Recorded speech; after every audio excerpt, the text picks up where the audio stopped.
in your surroundings. So if you come across something that you think you don't know in English, note that down. If you come across an English word or English phrase that you don't know the meaning of, just note that down. Hello everybody, how are you all? Hope you're doing great. So welcome back to another session of learning English with me. Today I'm going to address something that is requested to me in one of my recent videos. So the query was how to learn English and how to become fluent in English with a full-time job. So the person, he does not get time to learn English with a full-time job. What you can do, what you all can do to learn English, to become fluent in English with a full-time job. I do understand that you might not get time, you have so much commitment towards your work, and in that hectic schedule, where you need to find that time, how you need to plan your learning, I'm going to cover everything for you. I'm Shivangi Gupta, your CELTA certified English language tutor, certified by the University of Cambridge, the UK, and you're watching Speak English with Shivangi. Before beginning, I would like to request you to please subscribe this channel because you get one English video lesson every day on this channel. Also, like the video and share it with your friends too. Now, coming back to the lesson, that is how to become fluent in English with a full-time job. Yes, that's possible. Yes, you can do that. So I am going to tell you 6 solutions through which you can become fluent in English even with a full-time job. And it's going to be an easy process. The thing is that you have to make efforts. If you make the right efforts, if you apply all the solutions, definitely you can learn English even with a job. Okay, so the solution number 1, or we can call them 6 steps. Step number 1 is create an easy English study routine or English study plan. Now, a study plan is an excellent way to commit yourself to learning.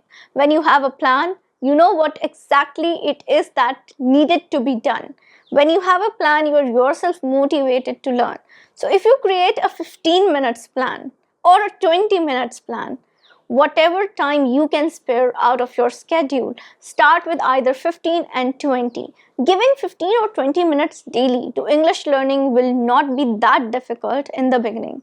Instead of looking for 1 hour, 2 hours of learning English, let's start by giving 15 minutes of each day learning English. You can either create a morning learning schedule, you can create an evening learning schedule, or you might follow a bedtime learning schedule as appropriate according to your schedule. When you create a study routine, a study plan, you know what you have to do and hence you're motivated. It's like you're giving yourself some presets on which you need to work. You have given yourself a plan that is pre-planned. You know you have to study, and once you know that you have to study today, you have to follow the study plan. You will take that time out. You will take those 15 minutes, 20 minutes out on that set time, even if you're tired, even if you have so much work to do, even if you have commitment, you will think positively about those 15 minutes.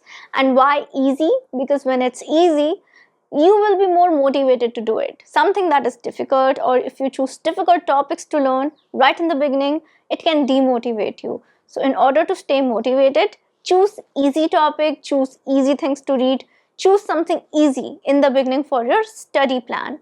With time, you can increase the time of your study plan. Also, you can increase the difficulty of the content that you're learning. Number 2. Step number 2 is to use online resources. Now, there are a lot of online resources available in the form of either apps, in the form of YouTube videos.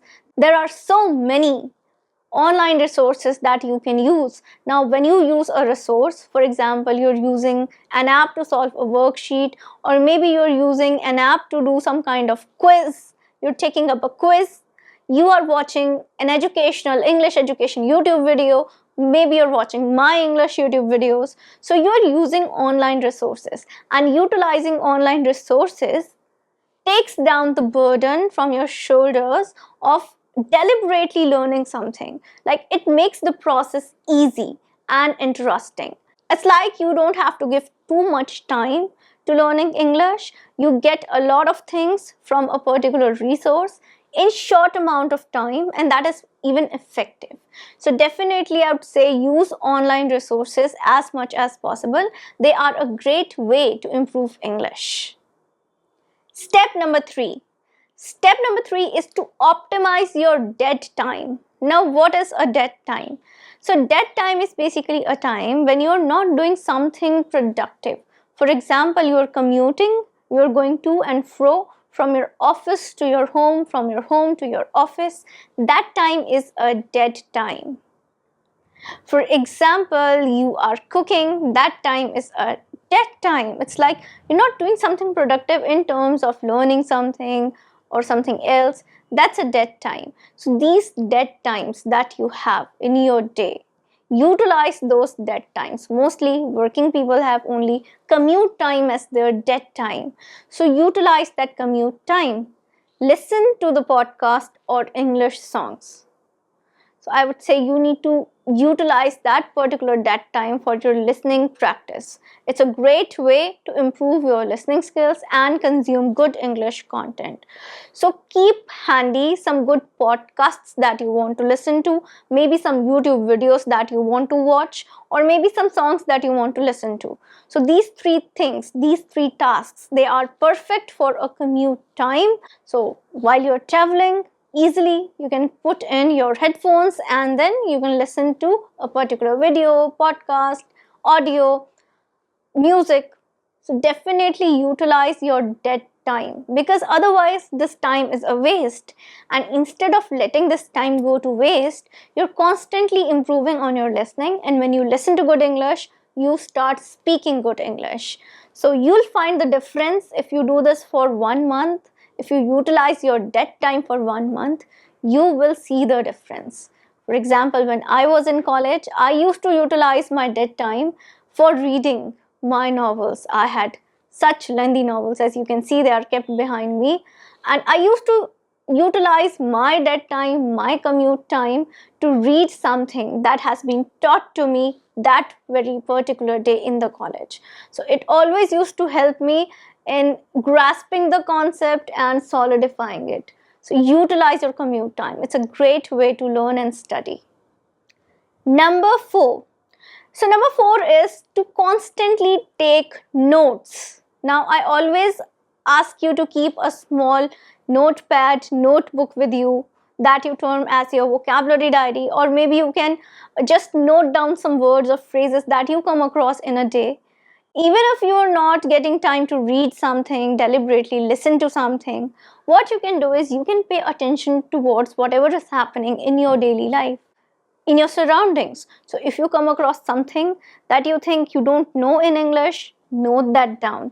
If you come across an English word or English phrase that you don't know the meaning of, just note that down. So this is how you're going to improve your English. Through your surroundings, through your day-to-day tasks, you're taking note about what you don't know, you are analyzing things, and then you're improving on those points. So it's a great way to improve vocabulary without even making so much efforts.